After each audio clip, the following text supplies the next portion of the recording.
सरकार नहीं चला पाई है, मतलब समझ जाइए कि मोदी सरकार पूरी तरह से ट्रेन चलाने में फेल हुई है। अमित शाह जी और प्रधानमंत्री लगातार छत्तीसगढ़ आ रहे हैं। उनको पता चल चुका है कि छत्तीसगढ़ में 11 सीटें भारतीय जनता पार्टी के हाथों से निकल रही है, फिसल रही है, इसलिए पूरी तरह से डरे हुए, इसलिए लगातार आ रहे हैं। लेकिन आए, इससे कोई फर्क नहीं पड़ना है। इस साय सरकार ने छत्तीसगढ़ को बर्बाद कर दिया। 4 महीने भारतीय जनता पार्टी की सरकार ने बर्बाद कर दिया। इसलिए चाहे कोई भी बड़ा नेता है, छत्तीसगढ़ में इस समय छत्तीसगढ़ की जनता ने तय कर लिया है कि इस समय कांग्रेस के पक्ष में मतदान करेंगे और छत्तीसगढ़ में भारतीय जनता पार्टी से ज़्यादा सांसदें जिता कर देंगे और इस समय छत्तीसगढ़ में बदलाव तय है। नक्सलवाद को लेकर तो लगातार पिछले 10 सालों से गारंटी दे रहे हैं। नड्डा जी आकर छत्तीसगढ़ में कुछ और बोल के जाते हैं और केंद्रीय गृह मंत्री कुछ और बोल के जाते हैं और प्रधानमंत्री 2 साल की गारंटी मांग रहे हैं और इस प्रदेश के गृह मंत्री कुछ और बोल पाते हैं। मतलब भारतीय जनता पार्टी में नक्सल नीति पे पूरी तरह से भारतीय जनता पार्टी के नेता और इनकी नीति दोनों ही कंफ्यूज है। ये देश छत्तीसगढ़ की जनता को ये गुमराह करने वाली बयान है। इस बयान से छत्तीसगढ़ की जनता आने वाली नहीं है। प्रधानमंत्री जो रुके हुए बांटना चाहते हैं, ये कहना है भारतीय जनता पार्टी के लोगों का। देश की माता बहनों की चिंता कांग्रेस पार्टी ने की है, कांग्रेस की सरकार थी तब की है और इसीलिए आज भी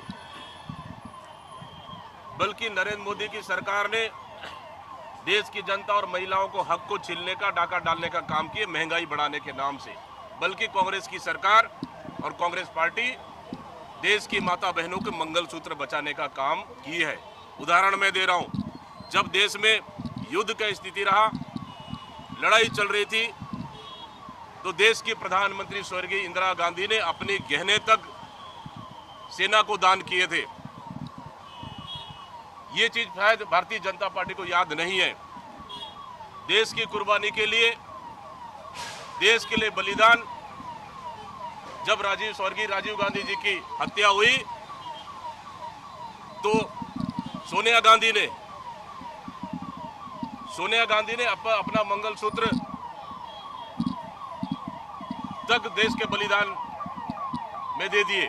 मतलब सोच लीजिए कि कांग्रेस पार्टी, चाहे इंदिरा गांधी हो चाहे राजीव गांधी हो,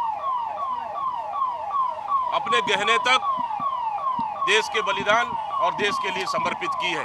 लेकिन भारतीय जनता पार्टी जिस तरह से शब्दों का प्रयोग कर रही है, मैं समझता हूं उसके लिए लोकतंत्र में कहीं भी उसके लिए जगह नहीं। और पहला फेज के चुनाव के बाद प्रधानमंत्री पूरी तरह से बौखला गए हैं, इसलिए इस तरह का बयाने वो जारी कर रहे हैं।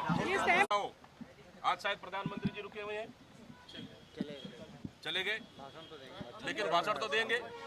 मैं तो सोचता हूं कि छत्तीसगढ़ की यात्री ट्रेनों पर प्रधानमंत्री का बयान आना चाहिए और जो लगातार छत्तीसगढ़ के साथ अन्याय, छत्तीसगढ़ के यात्रियों के साथ शोषण, छत्तीसगढ़ के यात्रियों के साथ धोखा इस सरकार ने की है, ट्रेनें बंद कर, ट्रेनें रद्द कर। इसलिए छत्तीसगढ़ के यात्रियों के लिए और ट्रेनों के लिए, सुविधाओं के लिए कम से कम प्रधानमंत्री का एक बयान तो आना चाहिए। मुझे पूरा उम्मीद है कि ये बयान प्रधानमंत्री के मुंह से आएगा। धन्यवाद।